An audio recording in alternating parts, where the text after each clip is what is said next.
We know the Arnold will bring a huge boom for businesses here in Columbus, but the event can also be a moneymaker for those not operating above the law. In fact, local advocates are preparing for a spike in human trafficking. 10 TV's Brittany Bailey joins us now live with more on what to expect. Brittany? Well, Yolanda and Andrew, we do know, of course, that the hotels here near the convention center and beyond will be full of competitors and fans this weekend. But we're told they also can attract human sex traffickers and their victims. It's an event dedicated to strength and power, but behind the scenes, the Arnold can also attract those looking to prey on the vulnerable. Anytime we have a large event come to Columbus like the Arnold, we have to have a heightened sense of awareness. CPD Sergeant Dana Hess is the director of the Central Ohio Human Trafficking Task Force. She says there's no way for officers to be staged at every hotel, so they rely on others being observant. Our hospitality professionals are our front line of defense. So the hotel managers, the hotel workers, the people who clean the rooms, the food service staff, they're the ones that are probably going to see anything that's out of the ordinary, and hopefully they'll be able to report it to us. It's a message being shared with those connected to Freedom a la carte, a nonprofit social enterprise dedicated to helping human trafficking survivors. I think there's a little bit of a misconception sometimes on trafficking of, oh, it's just a white van and someone's taken. But no, it's those that are vulnerable, those that are on the streets, those that are dealing with addiction.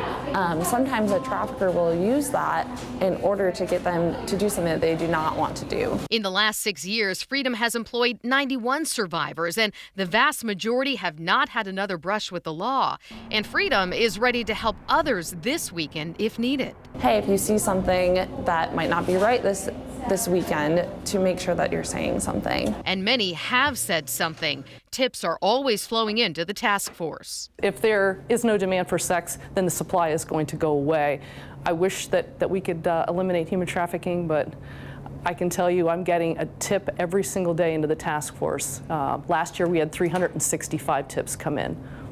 Literally every day. Every single day. And I've already had, we're March the 3rd, I've already had 5 tips in the last 3 days.